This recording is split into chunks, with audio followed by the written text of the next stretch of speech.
Hello students, welcome to my YouTube channel physics blog. आज के class में हम लोग कैपेसिटर के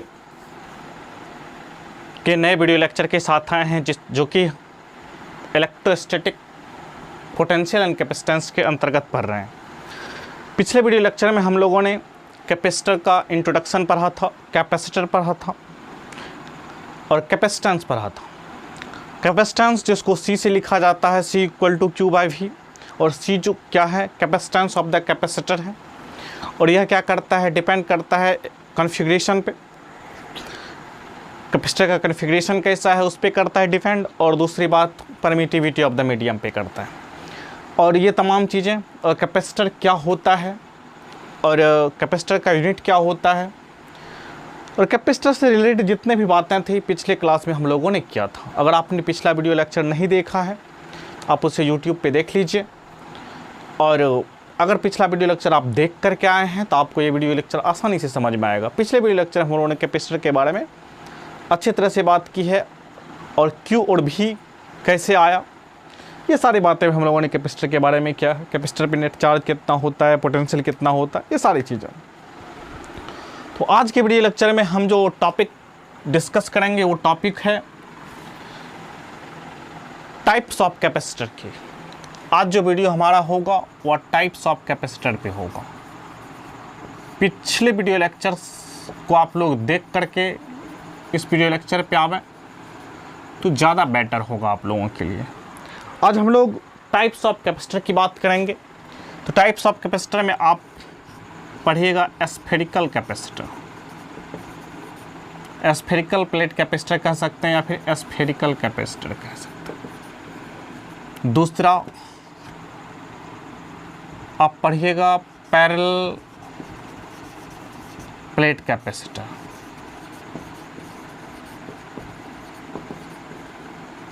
तीसरा सिलिंड्रिकल कैपेसिटर। हम लोगों को ये कैपेसिटर पढ़ने हैं और इसके कैपेसिटेंस को निकालना है। हम आज के वीडियो लेक्चर में पिछले वीडियो लेक्चर से जो इम्पोर्टेंट बातें हैं उसको आगे लेकर के चलेंगे। पिछले वीडियो लेक्चर की जो इम्पोर्टेंट बातें थी, पिछला पूरा वीडियो लेक्चर देखने के बाद जो इम्पोर्टेंट रिजल्ट आए थे वो ये था कि C = Q/V। Q क्या है, चार्ज है जो कि कैपेसिटर पे था, और V क्या है, पोटेंशियल डिफरेंस है, ΔV। तो C = Q/V। इसकी मदद से हम क्या करेंगे, हम लोग स्फेरिकल कैपेसिटर पे, पैरेलल प्लेट कैपेसिटर पे, सिलिंड्रिकल कैपेसिटर पे हम लोग कैपेसिटेंस निकालेंगे, उसका कैपेसिटेंस कितना होगा। तो आज के क्लास में हमें ये फार्मूला के जरिए हम लोगों को इस तीनों कैपेसिटर का कैपेसिटेंस निकालेंगे हम लोग, और आज के क्लास में हम लोग स्फेरिकल कैपेसिटर पे बात करेंगे। तो चलते हैं आज के वीडियो लेक्चर पे और शुरुआत करते हैं कैपेसिटर टाइप्स ऑफ कैपेसिटर के अंतर्गत स्फेरिकल कैपेसिटर को। इसके कैपेसिटेंस को निकालने की हम लोग कोशिश करेंगे। तो यहाँ पर हम लोग अब हेडिंग देते हैं स्फेरिकल कैपेसिटर की। चलिए चलते हैं स्फेरिकल कैपेसिटर पे। चलिए स्फेरिकल कैपेसिटर।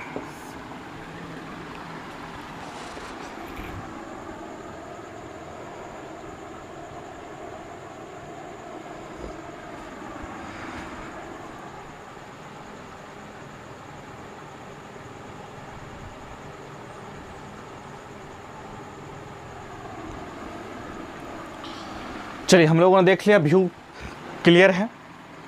स्फेरिकल कैपेसिटर पे हम लोग हैं। आप लोगों को पता है पिछले वीडियो लेक्चर में कैपेसिटर में क्या था, कंडक्टर से बेसिकली कैपेसिटर बना हुआ था।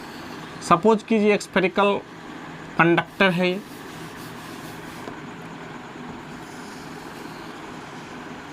ठीक है। दो कॉन्सेंट्रिक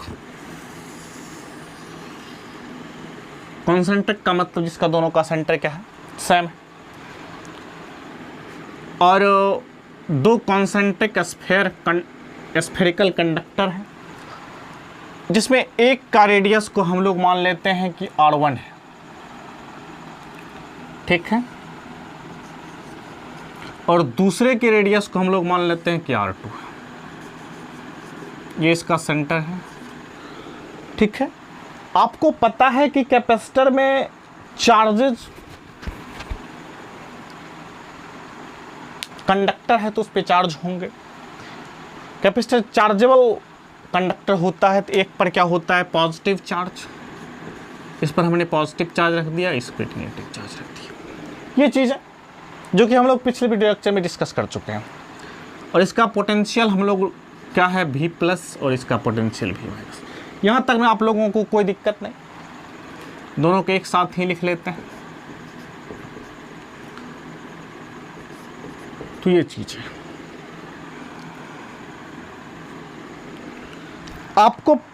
आपने क्या किया, दो कॉन्सेंट्रिक स्फीयर लिया जिसका रेडियस R1 एंड R2 है। बेसिकली आप देख रहे होंगे कि R2 ग्रेटर देन R1 है, तो कह सकते हैं कि we have two concentric sphere having radius R1 and R2 respectively, and we have to find capacitance of these combination, यानी कि कह सकते हैं we have to find capacitance of spherical capacitor। तो कैपेसिटेंस निकालने के लिए हमें जो जरूरत है वो C की जरूरत है, सॉरी C निकालना है तो हमें क्या Q की जरूरत है और V की जरूरत है। आपको पिछले वीडियो लेक्चर में याद कीजिए तो आपको बताया गया था कि कैपेसिटर पे जो चार्ज होता है वही चार्ज होता है जो पॉजिटिव प्लेट पे चार्ज होता है। यहाँ पे पॉजिटिव प्लेट पे प्लस Q चार्ज है। चार्ज तो हम लोगों को मालूम चल गया कि इस पे चार्ज कितना है, प्लस Q। बेसिकली डिटरमाइन करना है कि V कितना होगा। चलिए V निकालने के लिए आपके पास में एक कॉन्सेप्ट है। सबसे पहले इलेक्ट्रिक फील्ड निकाल लेते हैं कितना होगा। इसके अंतर्गत हमें एक इलेक्ट्रिक फील्ड, एक पॉइंट सपोज कर लेते हैं P है, ठीक है, और यहाँ पर ये जो है P सेंटर से R डिस्टेंस पर है। सपोज हम लोगों ने कर लिया क्या है, एक पॉइंट P है जिस पर हमें इलेक्ट्रिक फील्ड निकालना है। याद कीजिए कि यहाँ पर हम इलेक्ट्रिक फील्ड निकालने के लिए गॉस लॉ का अप्लाई करेंगे। एक बार पीछे का रिमाइंड आप कर लेते हैं। P को हमने इस P के अराउंड एक गॉसियन सरफेस बनाया। गॉसियन सरफेस के अंतर्गत चार्ज भी प्लस Q है। तो गॉसियन सरफेस क्या कहता है, गॉस लॉ क्या कहता है कि इलेक्ट्रिक फ्लक्स जो होता है QIN/ε0 होता है, ठीक है, यही तो कहता है। तो ये इलेक्ट्रिक फ्लक्स कहाँ पे होना चाहिए, क्लोज्ड का होना चाहिए, ठीक है, QIN/ε0, ठीक है। यानी कि आप ये भी कह सकते हैं integration of EDA is equal to QIN/ε0। ये भी तो गॉस लॉ है, ठीक है। तो हम लोग आज इसी का यूज करने वाले हैं। आपको पता है ये जो आपने गॉसियन सरफेस लिया, इस गॉसियन सरफेस के किसी पॉइंट पे इलेक्ट्रिक फील्ड जो होगा आउटसाइड होगा, ठीक है, और किसी भी पॉइंट पे इलेक्ट्रिक फील्ड और एरिया वेक्टर तो आपको पता है स्फीयर के आउटसाइड होता है, ठीक है, आउटसाइड नॉर्मल होता है। तो एरिया वेक्टर, अगर यहाँ पे इलेक्ट्रिक फील्ड की बात कीजिएगा तो ये इलेक्ट्रिक फील्ड का डायरेक्शन होगा और ये एरिया वेक्टर का भी डायरेक्शन होगा। यानी कि इलेक्ट्रिक फील्ड और एरिया वेक्टर दोनों सेम डायरेक्शन में है, तो आसानी से हम लिख सकते हैं phi is equal to, phi आपको क्या है, इलेक्ट्रिक फ्लक्स है, E.dA को हम लिख सकते हैं इंटीग्रेशन ऑफ EDA। क्यों लिख सकते हैं, E एंड DA, इस छोटा सा एरिया सपोज किए D लिए, ठीक है। अब हमें इस पूरे पर इलेक्ट्रिक फ्लक्स निकालना है, तो इस DA को हम क्या करेंगे, इंटीग्रेट कर देंगे, तो यानी कि E हो जाएगा बाहर, इंटीग्रेशन ऑफ DA। अब स्फीयर का एरिया क्या होता है, 4πr²। हमको इसके अंदर जो फ्लक्स निकल गया E इंटू 4πr²। क्यों ऐसा किया? आपको मैंने बताया कि P किसी पॉइंट पे इस गॉसियन सरफेस पे कोई भी पॉइंट लीजिए, वहाँ पर देखिएगा इलेक्ट्रिक फील्ड और एरिया वेक्टर का डायरेक्शन दोनों का सेम डायरेक्शन है, यानी कि थीटा 0 है। तो यानी कि हम कह सकते हैं E डॉट डी ए को E डी ए कह सकते हैं। उसके बाद E क्या है? कांस्टेंट है, तो हमने बाहर कर लिया डी ए मतलब इस पूरे डी ए काटेगा तो पूरा स्फेयर आ जाएगा। पूरे स्फेयर का एरिया क्या होगा? E into 4πr²। ऐसा हम लोग पीछे भी कर चुके हैं। तो अब हमें फ्लक्स निकल गया, तो हमें टोटल चार्ज, अब हमें क्या निकालना है? बाय गॉस थ्योरम से हम कह सकते हैं phi is equal to Q I N by epsilon nought. ये तो कहाँ से आया? By Gauss theorem.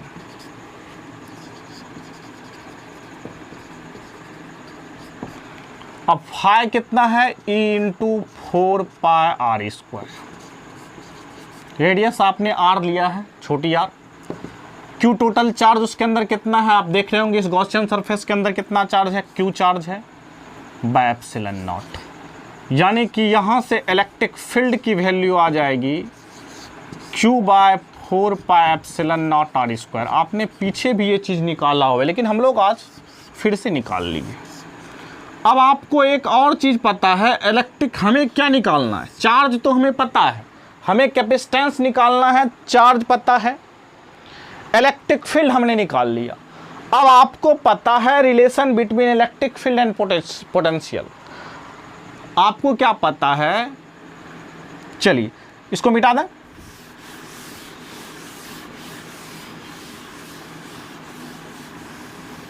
हमें अब पोटेंशियल निकालना है, तो पोटेंशियल इक्वल टू क्या हो जाएगा? Integration of E into D are.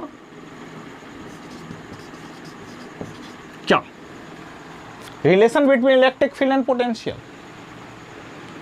यहां से E इंटू डी आर कर दे, सॉरी माइनस हो जाएगा यहाँ पे। आपको पता है minus E into D are हो जाएगा।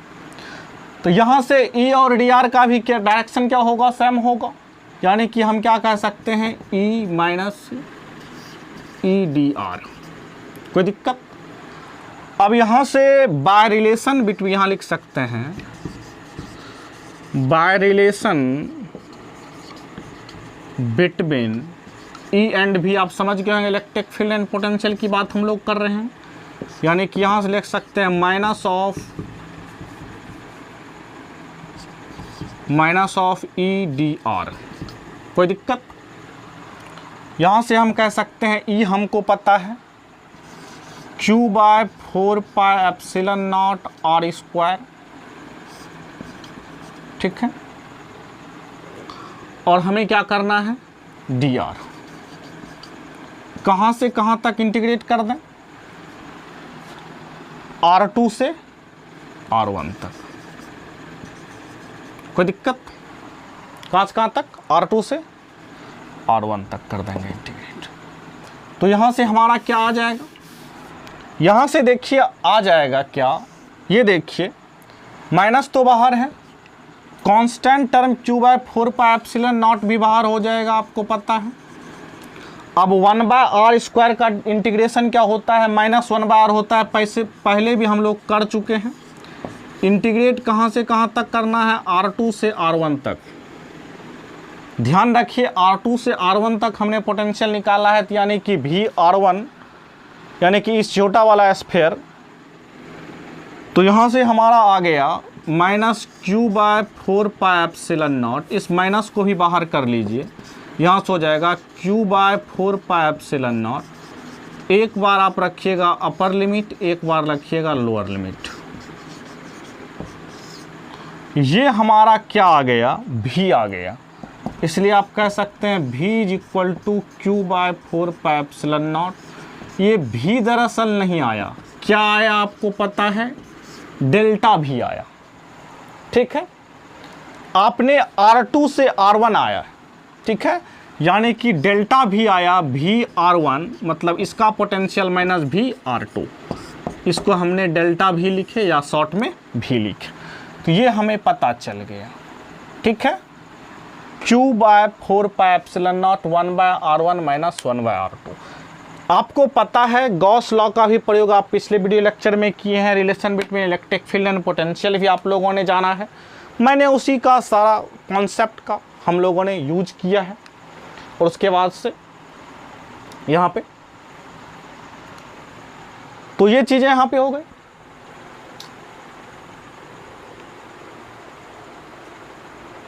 कोई दिक्कत? E.dr होता लेकिन दोनों सेम डायरेक्शन में थे, हमने डायरेक्ट E.dr लिख दिया है, कोई दिक्कत इसमें नहीं है। चलिए आगे चलते हैं। अब यहाँ पर देखिए भी पता चल गया, चलिए इसको मिटा देते हैं। अब यहाँ पे आपको बता दिया क्या है, भी मतलब डेल्टा भी है, यानी कि VR1 यहाँ का पोटेंशियल माइनस यहाँ का पोटेंशियल है। तो ये चीज़ें हमको पता चल गया, तो ये तमाम चीज़ें पता चल गया। तब हमें क्या निकालना है, आपको क्या पता है, C निकालना है। साइड में अगर आप लोगों को दिखता हो इधर तो हम इधर निकाल देते हैं। आप जानते हैं कि C = क्या होता है, Q/V। हमें Q भी पता है, टोटल चार्ज Q है, और भी हमने निकाल लिया Q/4πε0। ठीक है, अगर आप लोग इसका एलसीएम ले लीजिएगा तो R1 × R2 हो जाएगा। आप लोग देखिए तो ऊपर में आ जाएगा R2 - R1, ये Q से Q कट जाएगा, ऊपर चला जाएगा 4πε0 R1 × R2, ये ऊपर चला जाएगा, नीचे में बचेगा R2 - R1। ठीक है, ये क्या आया, कैपेसिटेंस आया। किसका दिख रहा है आप लोगों को? जी हाँ, दिख रहा है। तो ये क्या कैपेसिटेंस आया, C = Q/V का यूज किया। हमने क्या किया, इलेक्ट्रिक फील्ड निकाला, इलेक्ट्रिक फील्ड से क्या निकाल लिया, इलेक्ट्रिक पोटेंशियल निकाल लिया। क्योंकि पोटेंशियल हमें पता चल गया तो चार्ज भी पता था। हम इसी कॉन्सेप्ट का यूज करेंगे स्फेरिकल भी सिलेंड्रिकल भी निकालने के लिए और पैरेलल का भी निकालने के लिए। यही प्रोसेस रहेगा। इलेक्ट्रिक फील्ड निकालेंगे, उसके बाद relation between electric field and potential से पोटेंशियल निकालेंगे, उसके बाद हम लोग ये चीज़ें करेंगे। ये प्रोसेस से आप इसको निकाल सकते हैं। तो फाइनली जो रिजल्ट आया हम उस रिजल्ट पे चलते हैं। तो इस रिजल्ट को सामने लाते हैं, उसके बाद हमको समझ में आएगा कि क्या है। ध्यान से देखिए, R2 जो है ग्रेटर देन R1 है। R2 बड़ा रेडियस है, R2 ग्रेटर देन R1 है। कोई दिक्कत यहाँ तक में? चलिए चलते हैं। हम लोग जो रिजल्ट लाए, कैपेसिटेंस किसका लाए, स्फेरिकल कैपेसिटर का, क्या आया, 4πε0 R1 × R2। आप ध्यान में रखिए, ये सारी चीज़ें जो हम लोग कर पा रहे हैं, हम मान के चल रहे हैं कि ये सारी चीज़ें हम क्या कर रहे हैं, एयर और वैक्यूम में कर रहे हैं। अगर कोई और मीडियम रहेगा तो यहाँ पे आपको उसकी वैल्यू रखनी पड़ेगी। आपको तो पता है रिलेटिव परमिटिविटी भी। ठीक है, तो हम लोग ये मान के चल रहे हैं कि ये सारी कहानी, सारे सिचुएशन को हम लोग अंजाम दे रहे हैं कहाँ पे, वैक्यूम में। तो ये आपका ये हो गया कैपेसिटेंस ऑफ स्फेरिकल कैपेसिटर। इसकी वजह से आपने क्या स्टेप फॉलो किया। अगर पीछे आप वीडियो सही तरह से देखे हैं, समझे हैं, तो आपको ये इजी वे में आपका हो गया होगा कि डेरिवेशन।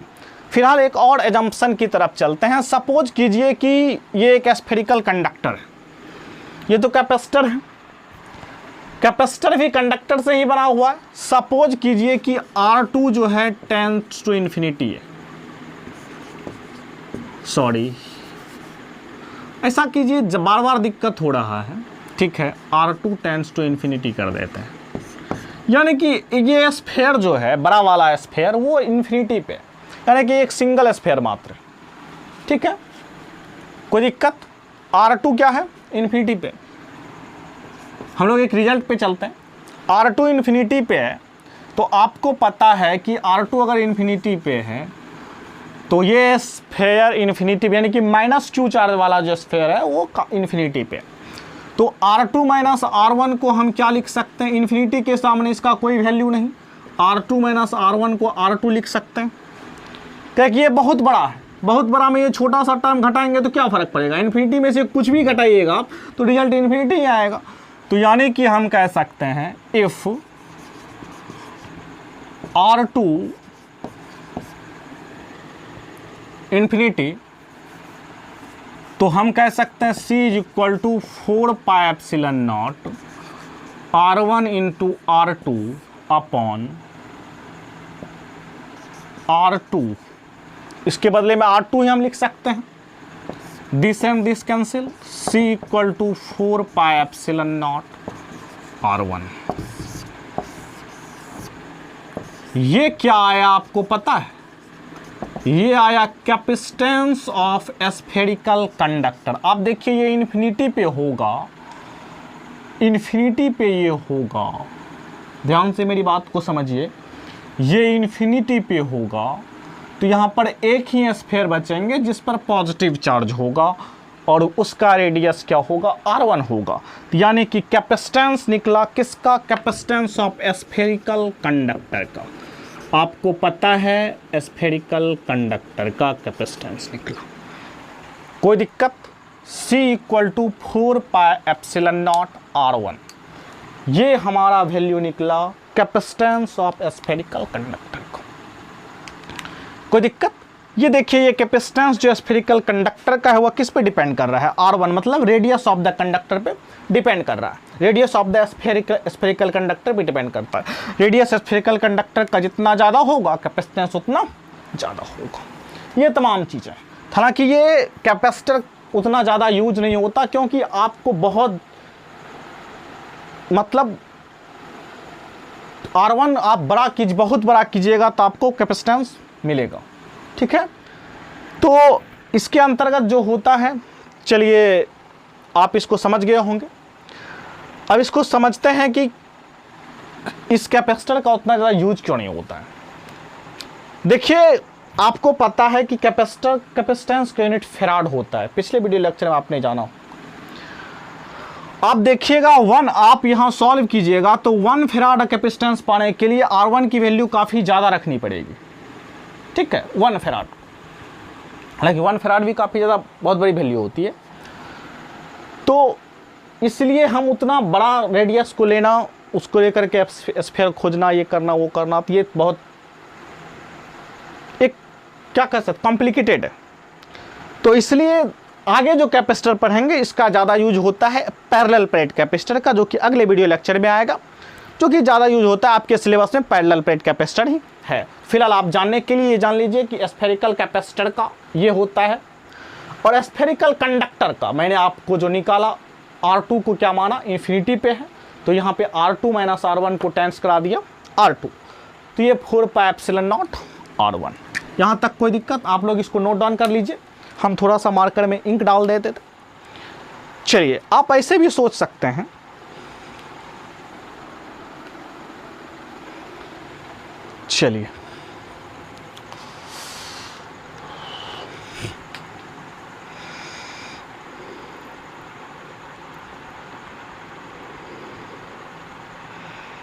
चलिए जो बच्चे पीछे वीडियो लेक्चर आप लोग देखे होंगे तो उसको ये पता होगा कि हम लोग जो पोटेंशियल निकाले थे वह पोटेंशियल स्फेरिकल कंडक्टर के भी वजह से निकाले थे। आप लोगों को पता होगा इसी चैप्टर में हम लोग जो है पोटेंशियल निकाले हैं स्फेरिकल कंडक्टर की वजह से। हम लोग तो ये प्रोसेस से पोटेंशियल निकाला, मैंने इसलिए पोटेंशियल निकाला कि आप लोगों को भी रिमाइंड एक बार हो जाए कि हम लोग क्या कर पा रहे हैं, ठीक है। कैसे आप लोगों को अगर 5 मार्क्स के क्वेश्चंस आएंगे तो आप कैसे इसको ट्रीट कर पाइएगा, तो ये आपको कर दिया। मैं इसका एक शॉर्टकट भी बता देता हूँ, ठीक है, कि इजी वे में आप कैसे पोटेंशियल निकाल लीजिएगा, कैसे कैपेसिटेंस निकाल लीजिएगा, सॉरी। चलिए चलते हैं इसकी तरफ, कैसे हम इसका शॉर्टकट कर सकते हैं। ये चीज़ें आप समझ गए होंगे, हम लोग चलते हैं इसके शॉर्टकट को कैसे कर सकते हैं। चलिए देखते हैं। ये तो आप लोगों को प्रोसेस से इलेक्ट्रिक फील्ड निकाला, उसके बाद relation between electric field and potential से पोटेंशियल निकाला, पोटेंशियल निकाल के आपने C इक्वल टू क्यू है। लेकिन आप आइए यहाँ पर तो करना क्या है जरा ये देखिए, तो C is equal to Q by भी ही तो करना है हमको, कैपेसिटेंस निकालना। हमें पता है कि इस पर चार्ज कितना है, Q है, भी नहीं है, ये डेल्टा भी है, मतलब पोटेंशियल डिफरेंस है। यानी कि हमें क्या निकालना है, VA माइनस VB। अब जरा सोचिए तो VA कितना होगा, आप सोचिए तो जरा, KQ/R1 होगा। याद कीजिए जब पोटेंशियल हम लोगों ने बताया था, इस पर जो चार्ज है KQ/R1। अब VB कितना होगा, निगेटिव चार्ज है तो निगेटिव पोटेंशियल, आपको पता है पोटेंशियल निकालने के लिए चार्ज को साइन के साथ रखते हैं, ठीक है। तो KQ/R1 हो जाएगा potential difference VA minus VB KQ/R2। कोई दिक्कत? यहां से KQ/R1 और KQ/R2, ये चीज हम लोगों ने किया।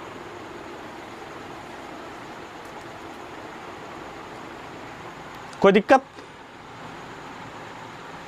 चलिए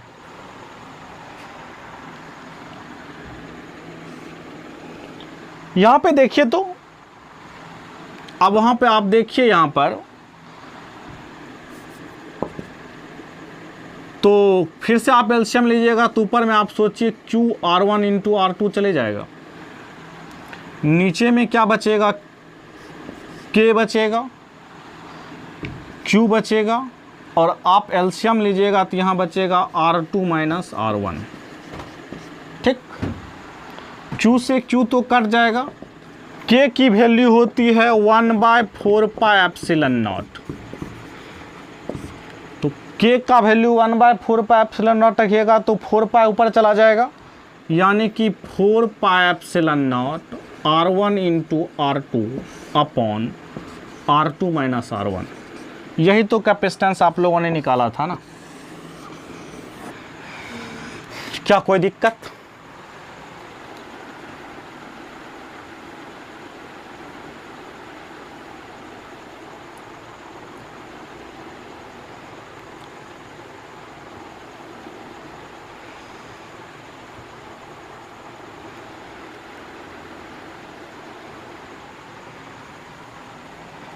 कोई दिक्कत यहां पर? ये आप लोग शॉर्टकट में से सोच सकते हैं, आराम से हम लोगों ने पोटेंशियल निकाल पाए। समझ में आ रहा? अब जरा सोचिए, सपोज कीजिए कि ये स्फीयर नहीं होता, ये तो हम लोगों ने कैपेसिटर निकाला, स्फेरिकल कैपेसिटर का कैपेसिटेंस निकाला। अब हमको स्फेरिकल कंडक्टर से पूछता, यानी कि सपोज कीजिए कि ये होता ही नहीं, इसको इन्फिनिटी पर सपोज कीजिए ये टेंड करता, हमारे पास में यही एक कंडक्टर है जिसकी वजह से पोटेंशियल निकालना। आप इजी वे में इसको भी सोच सकते थे। ये सपोज कीजिए स्फेरिकल कंडक्टर है जिसका रेडियस R1 है, इस पर चार्ज Q है, इसकी वजह से कैपेसिटेंस इसका निकालना है, कैपेसिटेंस ऑफ स्फेरिकल कंडक्टर।